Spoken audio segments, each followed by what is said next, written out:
For those of you who don't know me, my name is Grace Cooksey. I'm one of the PGY1 residents. Today I'll be presenting Halting the Hemorrhage, Antiplatelet Therapy, and Intracranial Hemorrhage. So as a reminder, this is for CE credit, so be sure to grab some of the forms in the back and fill those out. So today we will be discussing appropriate indications for antiplatelet reversal and intracranial hemorrhage, evaluating available strategies for reversing antiplatelet therapy, and discussing some of the consequences of these strategies. All right, so intracranial hemorrhage occurs once a vessel in the brain parenchyma ruptures, and this can be spontaneously, or this can be secondary to an event such as trauma or an aneurysm rupture. The most common cause is hypertension for spontaneous intracranial hemorrhage. It can increase your risk of intracranial hemorrhage up to 3 to 4 times that of somebody who is not chronically hypertensive. This is due to the weakening of the blood vessels in the brain and making them more likely to rupture. So the clinical presentation can be pretty nonspecific. Typically, you look for the severe headache. So this is the patient who comes in saying that they have the worst headache of their life. It was a sudden onset, and they've never had anything like that. They can also present with some nausea, vomiting, hypertension, decreased consciousness, so altered mental status, confusion, and they can have symptom progression that increases rapidly over minutes to hours. So an intracranial hemorrhage is diagnosed using a CT scan, and that's because of the high sensitivity and specificity for identifying bleeding in the brain. And this can be subcategorized based off of the location, and I just wanted to include this more for completeness sake, but we'll just be talking about intracranial hemorrhage as a whole. And the different locations and types of intracranial hemorrhage can be influenced by the cause. So a patient with chronic hypertension that has a spontaneous intracranial hemorrhage is more likely to have an intracerebral hemorrhage versus somebody with a trauma would have a subdural. So intracranial hemorrhage accounts for about 15% of strokes in the U.S. annually, and about 40% of all deaths due to stroke. About 20% will have rapid deterioration in the first few hours, and this is why frequent neurologic checks are recommended. About 1/3 of patients have significant hemorrhage expansion in the first 24 hours, and of that, about 1/3 of patients will have an increase over the first 3 hours of greater than 1/3 of the original hemorrhage. And this has been associated with increased mortality and decreased functional outcomes. So there are a couple tools that are used to assess the severity of neurologic function and the functional outcomes and disabilities. So that includes the Glasgow Coma Scale, and patients' response visually to verbal cues and motor response are all scored to determine their neurologic status and injury severity. And the modified Rankin scale is a tool that's used to assess baseline functional status in these patients. So it can range from 0 with no symptoms to 6 of death. And most studies look at a MRS score of about 4 and dedicate that to poor outcomes, because these are patients who are unable to walk or unable to control their own bodily needs without any sort of assistance.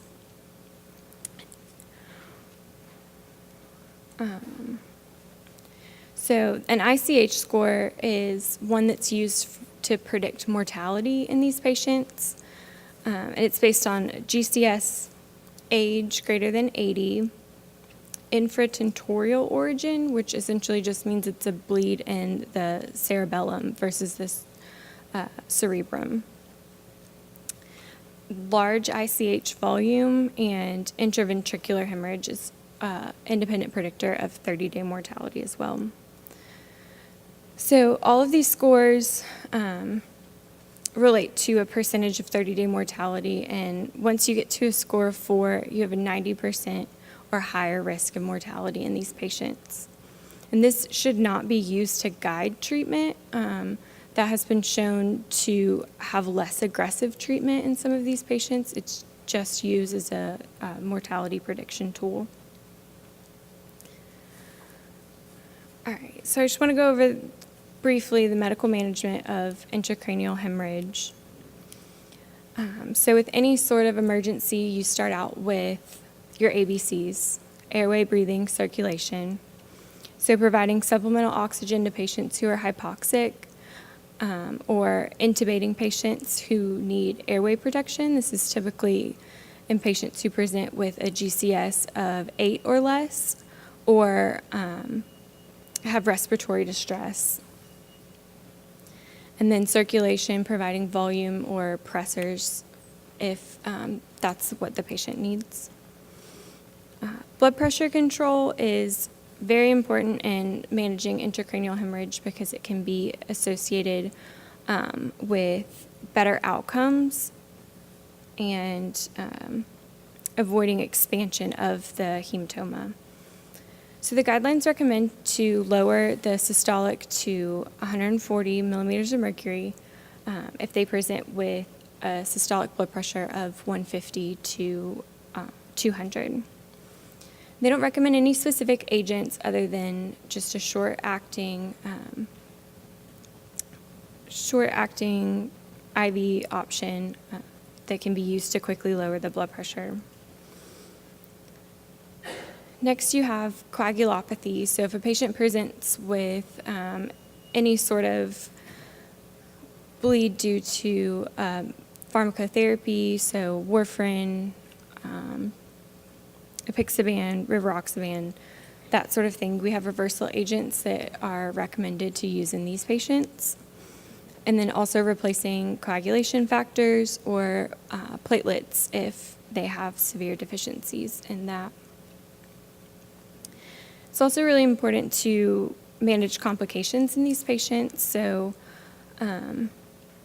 for example, patients may develop pneumonia due to dysphagia and aspiration.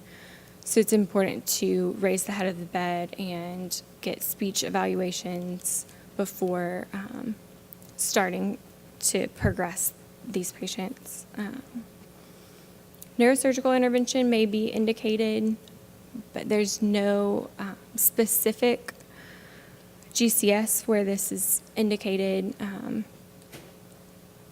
It may be used in patients with a GCS of 8 or less for intracranial pressure monitoring or hematoma evacuation. And we can also use hyperosmolar therapy for elevated ICPs. All right, so knowledge check number 1. LW is an 82-year-old female brought into the ED with altered mental status, headache, nausea, vomiting, all started a few hours prior. She lives alone and denies any recent falls. External medication history indicates that the patient takes lisinopril for hypertension and metformin for diabetes. So she gets a CT in the emergency department, and it reveals an intracerebral hemorrhage of about 20 milliliters. Her GCS is 13. The rest of her vitals are listed here. So which of the following is appropriate to manage LW's intracranial hemorrhage? So how many of you think we should go ahead and intubate? What about provide some supplemental oxygen? Start labetalol, IV, PRN, or allow for permissive hypertension? All right, good job. So Guidelines recommend to lower blood pressure to a systolic of 140 in this patient. And she doesn't need to be intubated. Her GCS is fine. She can protect her own airway. Supplemental oxygen is not indicated since she's not hypoxic. And permissive hypertension would be if she had an an ischemic stroke, not an intracerebral hemorrhage. Okay, so same patient.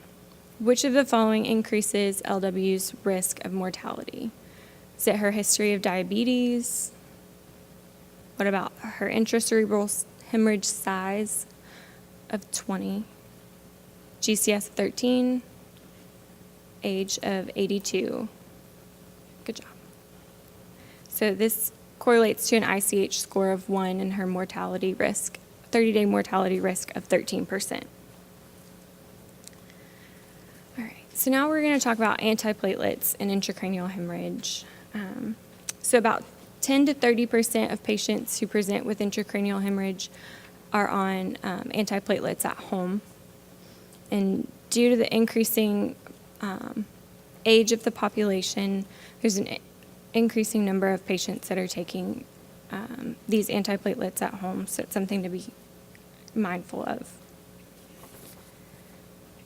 So we'll primarily be talking about COX-1 inhibitors, specifically aspirin, and ADP receptor inhibitors, specifically clopidogrel. This is because these are both irreversible platelet inhibitors, and they're more likely to require a reversal agent, where the glycoprotein 2B3A inhibitors, phosphodiesterase inhibitors, and protease activated receptor 1 antagonists are all reversible agents, so the guidelines recommend to just wait 3 to 5 half-lives, and that should be sufficient. Reversal is not indicated in any of those medications. So now we'll go over platelet activation really briefly. So platelet will bind to expose collagen on the damaged blood vessel, and this is mediated also by von Willebrand factor to create adherence of the platelet to the vasculature wall. This process creates a conformational change in the platelet, which activates COX-1, and the platelet will release thromboxane A2 and ADP, which both go to activate other platelets and recruit them for platelet aggregation.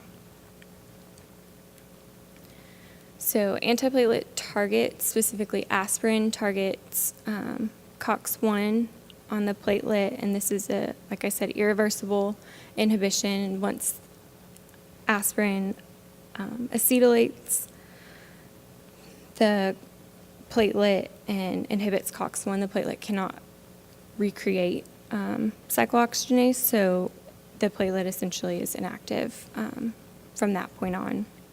So it can't create thromboxane and it can't recruit other platelets. Clopidogrel, prasugrel, and ticagrelor work by blocking the ADP receptor on the P2Y12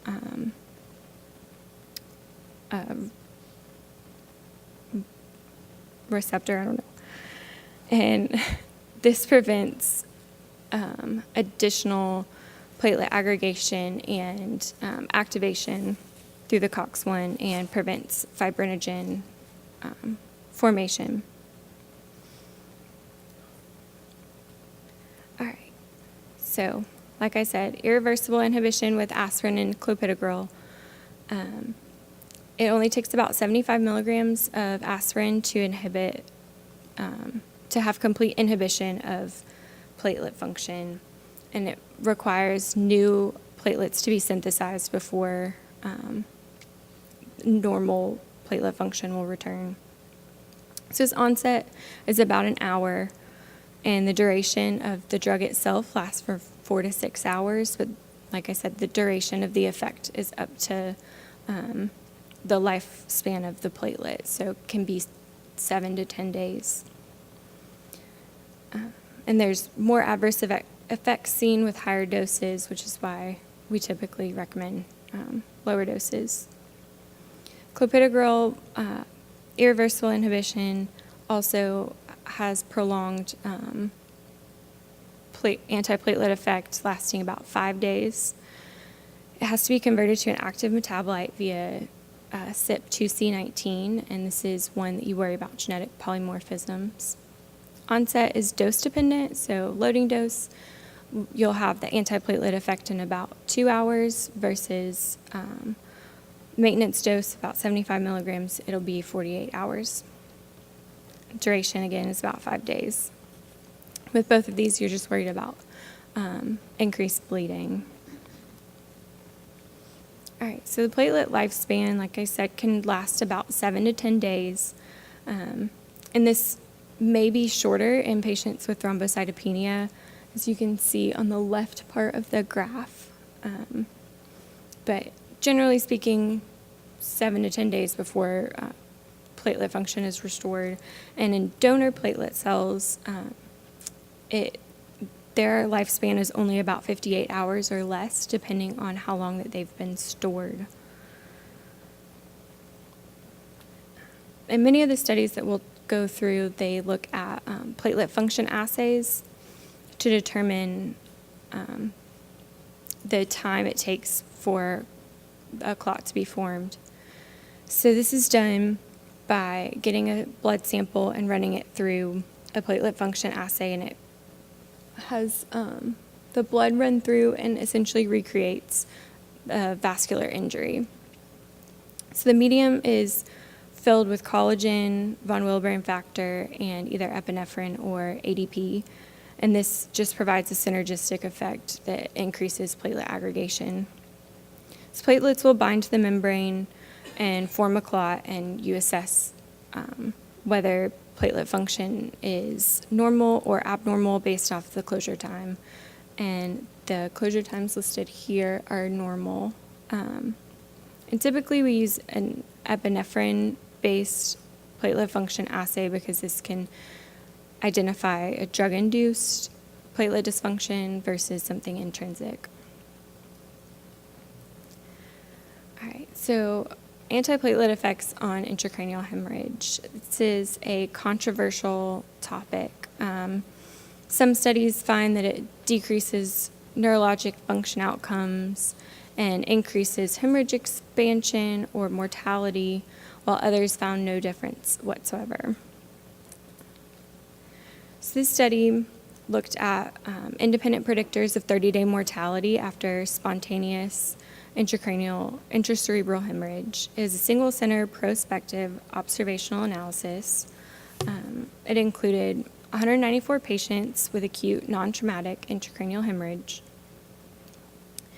And in this study, they performed a multivariate logistic regression to assess the association of known risk factors and suspected risk factors. So known risk factors include those that were in the ICH score, so their Glasgow Coma Scale score, age, certain locations of bleeds.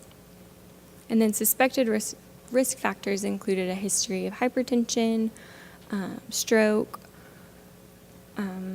blood glucose on admission or blood pressure on admission, and antiplatelet use. So the antiplatelet therapies that were used in this study primarily consisted of aspirin at an average dose of 197 milligrams. And the indication was mostly stroke prevention, but you can see the other indications listed here. So they found that 26% of patients with spontaneous intracerebral hemorrhage died within 30 days of admission, and independent predictors of 30-day mortality included age, Glasgow Coma score, volume of a hemorrhage greater than 30, and ventricular expansion. So all of these, again, were included in the ICH score. They also identified blood glucose of greater than 160 on admission and antiplatelet use, again, primarily aspirin, to be independent predictors of 30-day mortality. There was a 3.83 times higher risk in the hyperglycemia group and a 2.93 times higher risk in patients that are taking chronic antiplatelet therapy.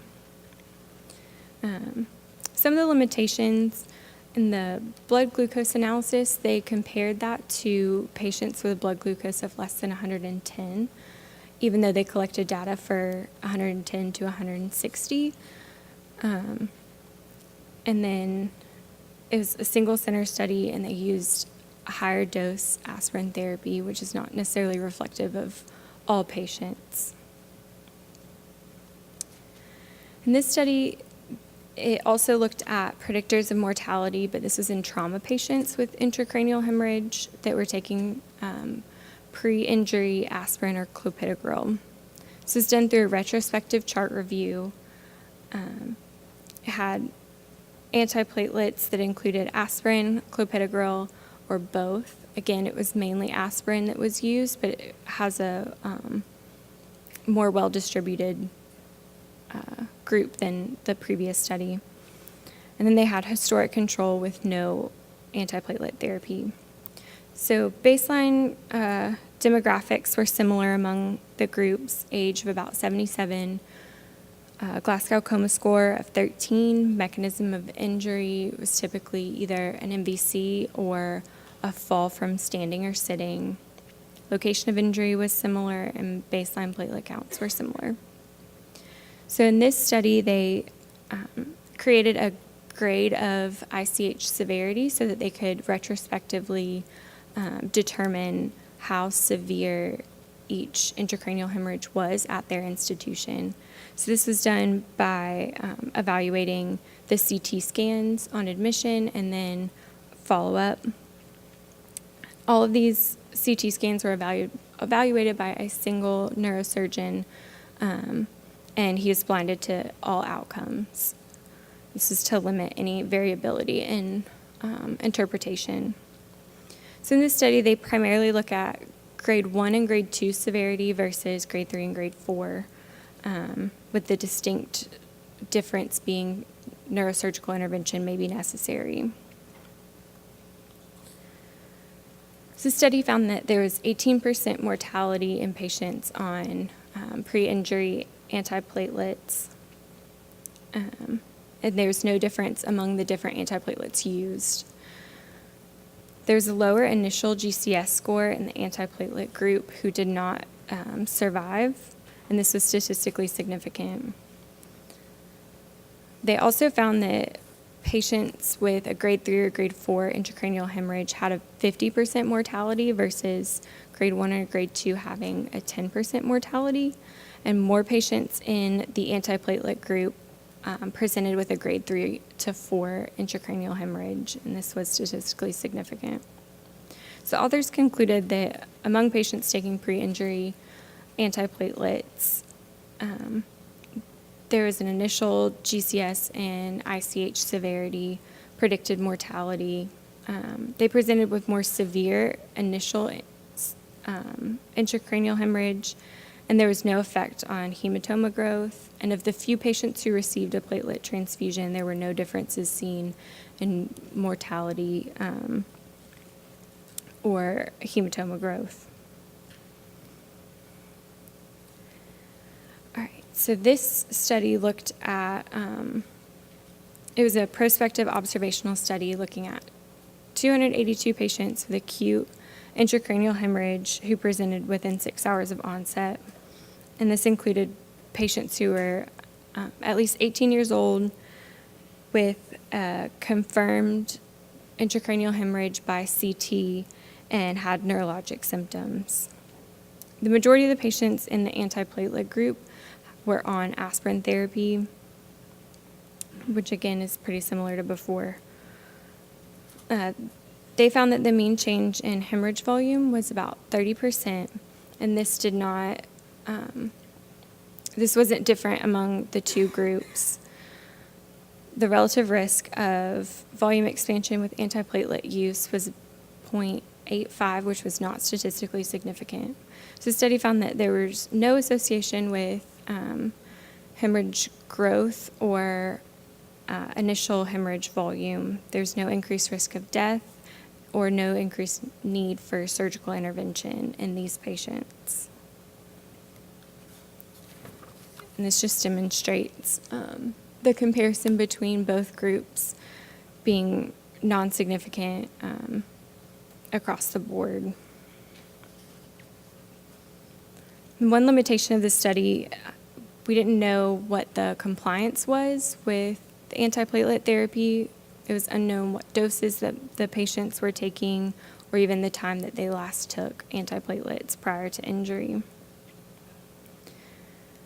So with these 3 studies, you can kind of see some think that it worsens mortality, some think that it has no effect at all. So because of that, it's difficult to say when and when not to reverse and how to reverse antiplatelets in these patients.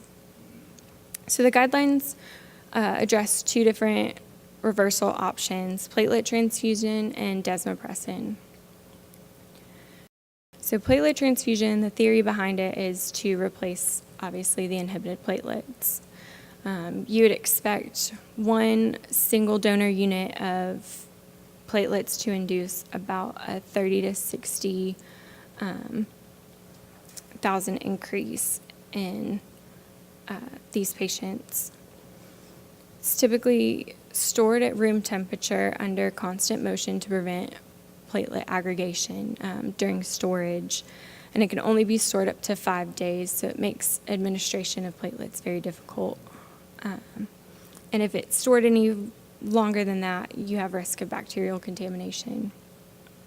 So indications for platelet transfusion are typically treatment for bleeding due to critically low circulating platelet counts, or trying to maintain a platelet count of 10,000 to 20,000 depending on stability, or 50,000 if the patient is actively bleeding.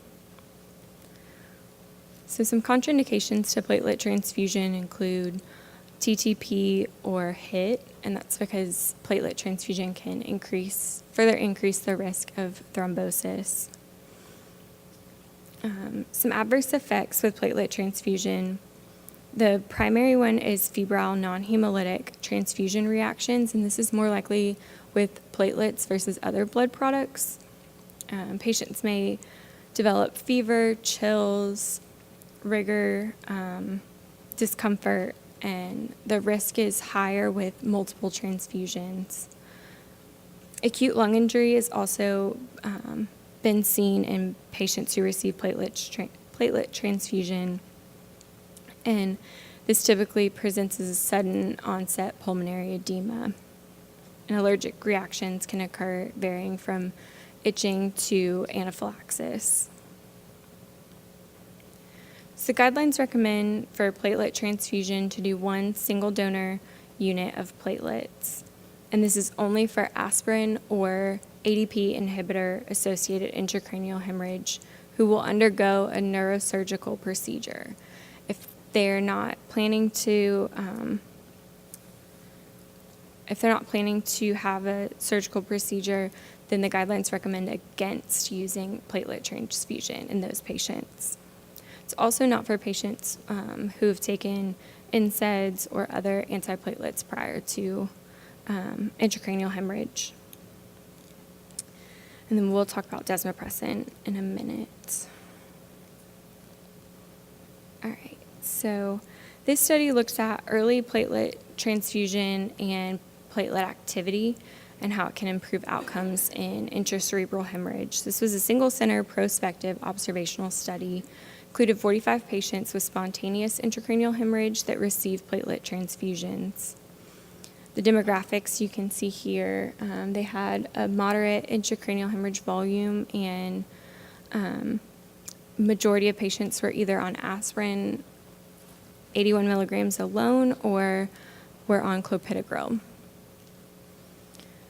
So they found that platelet function increased from 472 to 561 after transfusion, and they used a different platelet function assay, so I included this visual here just to show the cutoff of 550 indicating if it's aspirin-induced platelet dysfunction or if there's no evidence of platelet dysfunction at above that 550 level. So because of this, they decided to do a subgroup analysis based off of high-risk hematoma expansion, so patients who had platelet dysfunction below that 550 mark.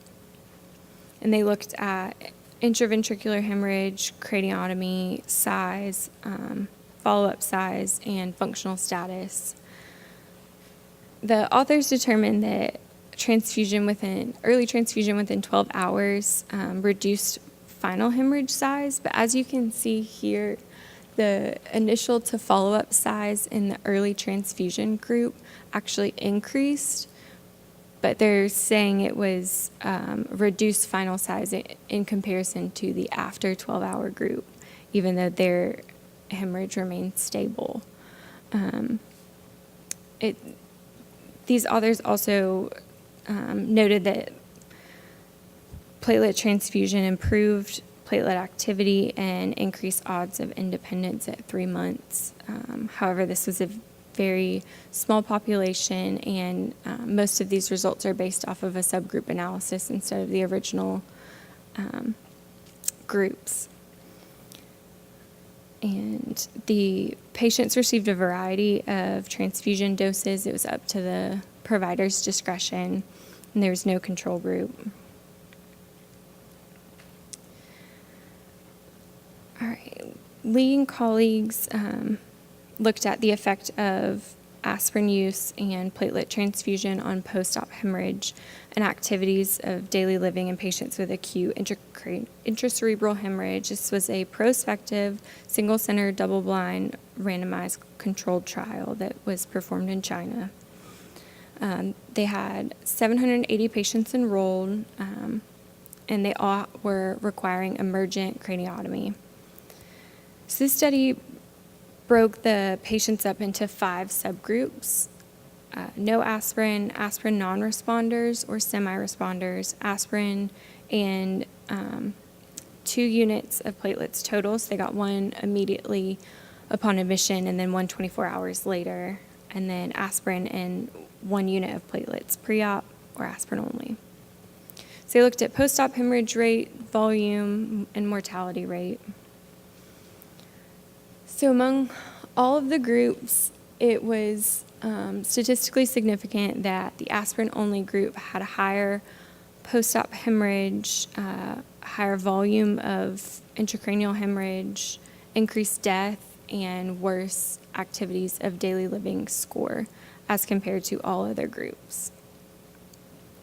There was no statistically significant difference between any of the other groups, and this study did their analysis using a pairwise fashion, so every group had to be compared to one another instead of all 5 being compared at the same time. So they concluded that aspirin alone in aspirin-sensitive patients showed higher post-op hematoma volume and mortality, as well as decreased functional outcomes. They also found that platelet transfusion prior to craniotomy showed improved outcomes versus aspirin alone among aspirin responders. And this was not dependent on the amount of platelets that were transfused in these patients. So some limitations, again, a single center that was done in China. Craniotomy is not a standard of care in the U.S. It's typically reserved for patients that have rapid deterioration or midline shift. And the setup of the study with multiple pairwise comparisons increased the chance of a type 1 error, so identifying a significant difference when there may not actually be one. All right, and then the patch trial is probably the most robust trial that evaluates platelet transfusion in these patients. So it looked at platelet transfusion versus standard care after acute stroke due to spontaneous cerebral hemorrhage associated with antiplatelet therapy. This was a multi-center, randomized, open-label, parallel group control trial. and it was done in the Netherlands, the UK, and France. It included 190 patients with non-traumatic supratentorial, so cerebral, intracerebral hemorrhage. As you can see, the inclusion and exclusion criteria are here. Some things to point out are it had to be within 6 hours of onset. Patients had to be taking antiplatelet therapy for at least a week. And then they excluded any patients with thrombocytopenia that was defined as a platelet count of less than 100. So they compared platelet transfusion versus standard of care in pretty equal groups. And the baseline demographics were similar among both groups. Outcomes showed that there was no difference in 3-month survival, no statistical difference in 3-month survival. The functional outcomes based on MRS score of 4 to 6 at 3 months was statistically higher in the platelet transfusion group versus the standard care. And there was no difference in the amount of hemorrhage growth at 24 hours. The adverse events that we're seeing were not statistically significant, but I would think that they're clinically significant based on just the percentage of adverse effects that were in the platelet transfusion group. As you can see here, the top bar is the platelet transfusion group, and it's broken down into their MRS score. And these patients had a higher percentage within the group of an MRS score of 4 to 6%, or 4 to 6, and 6 being death. So the study concluded that the odds of death or dependence at 3 months was 2 times higher in the platelet transfusion group, and this was statistically significant.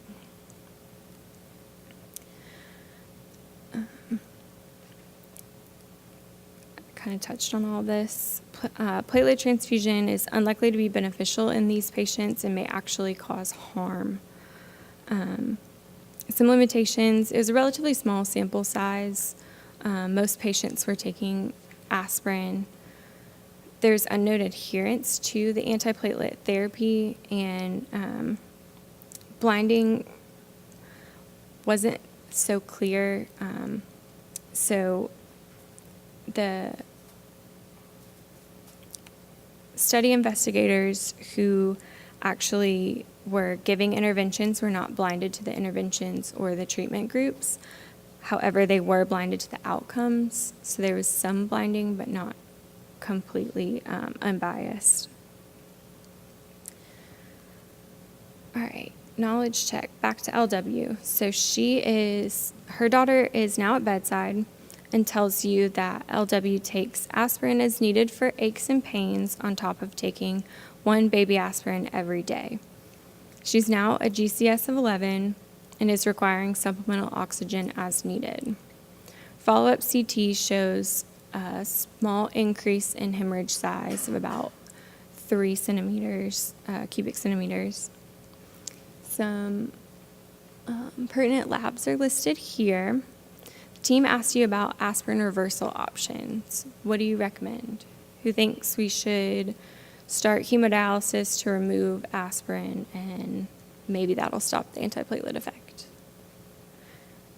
About activated charcoal to bind the aspirin. 1 unit of platelets for aspirin reversal, or monitor and continue supportive care. Good job. All right. So now on to desmopressin. The guidelines recommend giving 1 dose of 0.4 mics per kg 1 time, and it's only an aspirin or ADP inhibitor-associated intracranial hemorrhage. Can be used in addition to platelet transfusion if that is indicated. So DDAVP is a synthetic vasopressin analog. It can be used in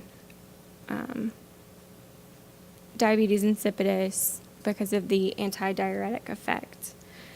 So it increases cyclic AMP in the renal collecting duct and increases water permeability to provide that antidiuretic effect. Extrarenal vasopressin receptors are thought to release coagulation factors such as factor 7 and von Willebrand factor from endogenous storage sites, and this will help the platelet bind to the vascular wall and improve hemostasis. So DDAVP comes as an injection, an intranasal spray, or an oral tablet. They have variable bioavailability, and based on the guidelines, they only recommend the injectable formulation.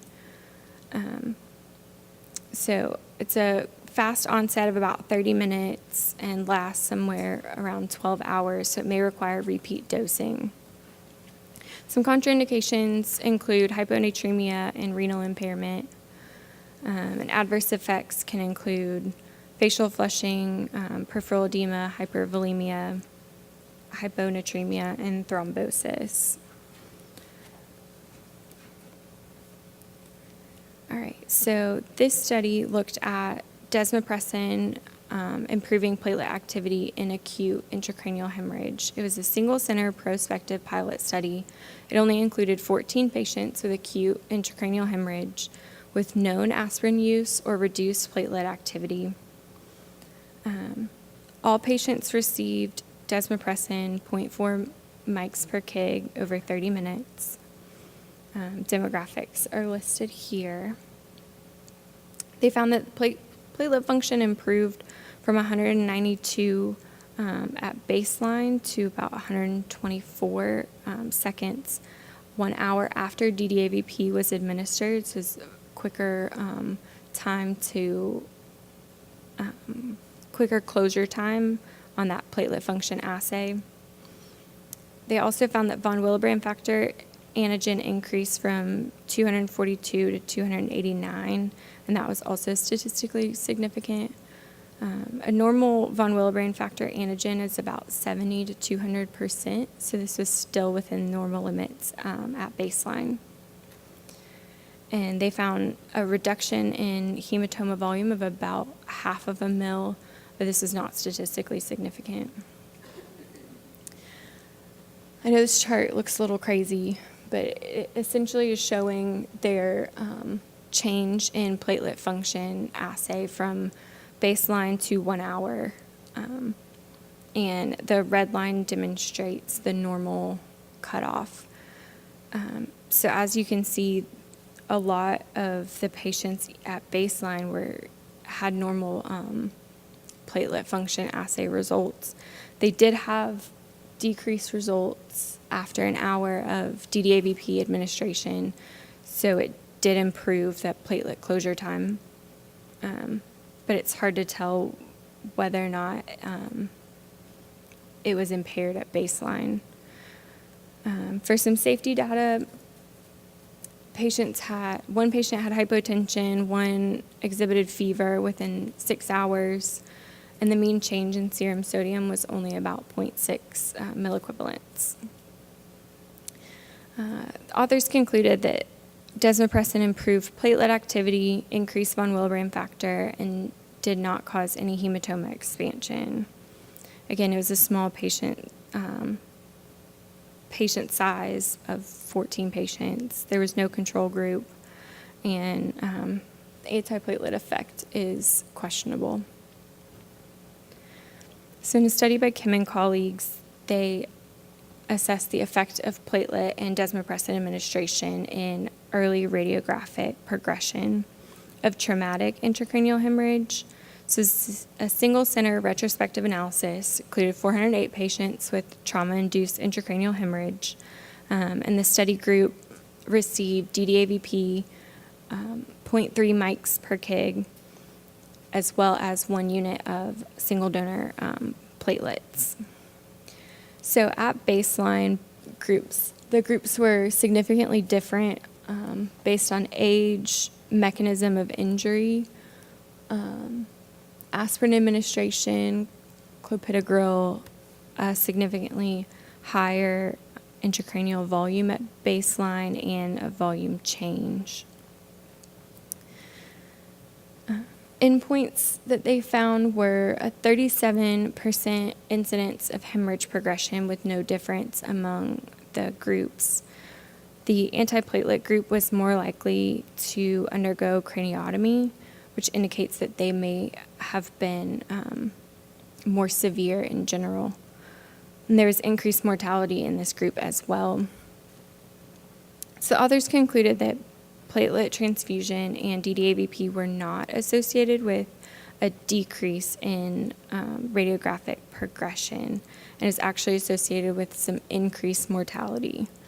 Some limitations: they're non-matched groups. The decision to administer platelets was up to the provider, and there was no specific protocol. These patients did not, and they didn't assess any clinically meaningful outcomes such as functional status. And then this study looked at desmopressin and intracranial hemorrhage, and it was a single-center prospective observational analysis. Included 13 patients with acute intracranial hemorrhage, and about 10 of them were taking aspirin either once or multiple times a day versus 3 control patients. So all of the patients were administered DDAVP at a set dose of 24 micrograms over 30 minutes.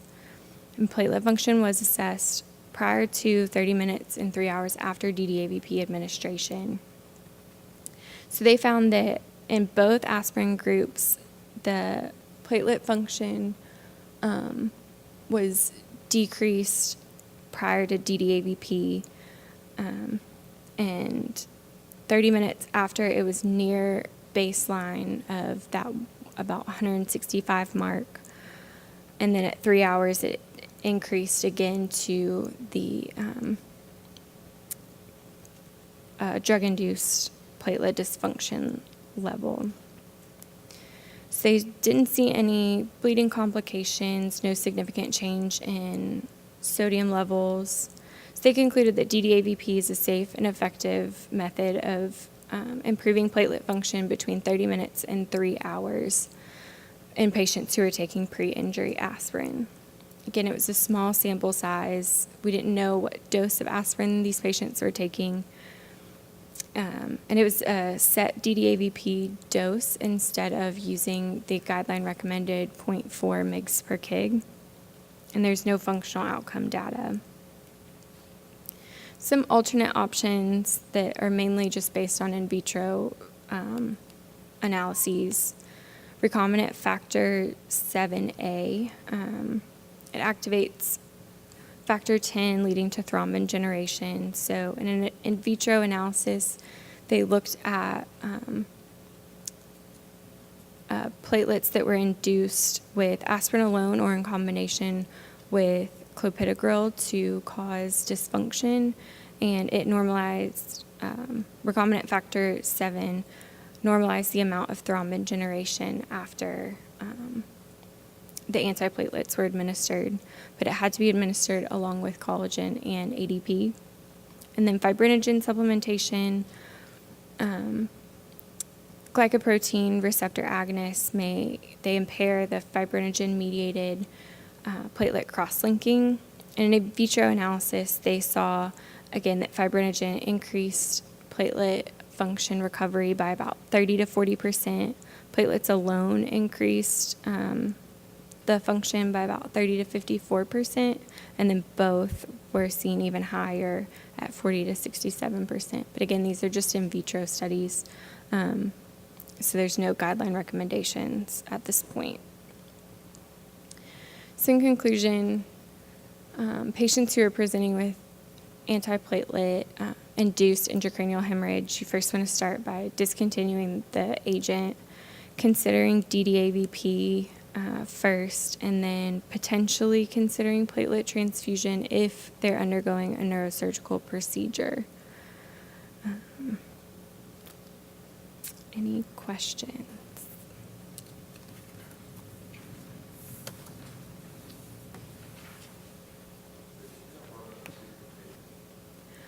Most of the studies included spontaneous more than traumatic, so I would probably hold off on traumatic injury since that was an exclusion criteria for most of these studies.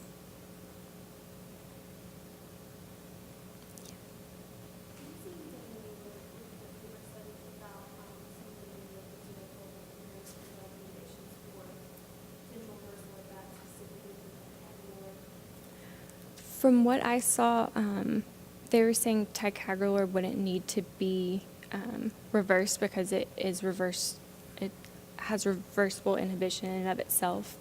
So because of that, guidelines don't recommend reversing ticagrelor. Okay, and that was the point I was trying to make. I wasn't sure if you mentioned that through your presentation, but I feel like how a lot of the patients we see now, just kind of starting to see a shift in the pharmacology, just pointing out that it is reversible. Mhm.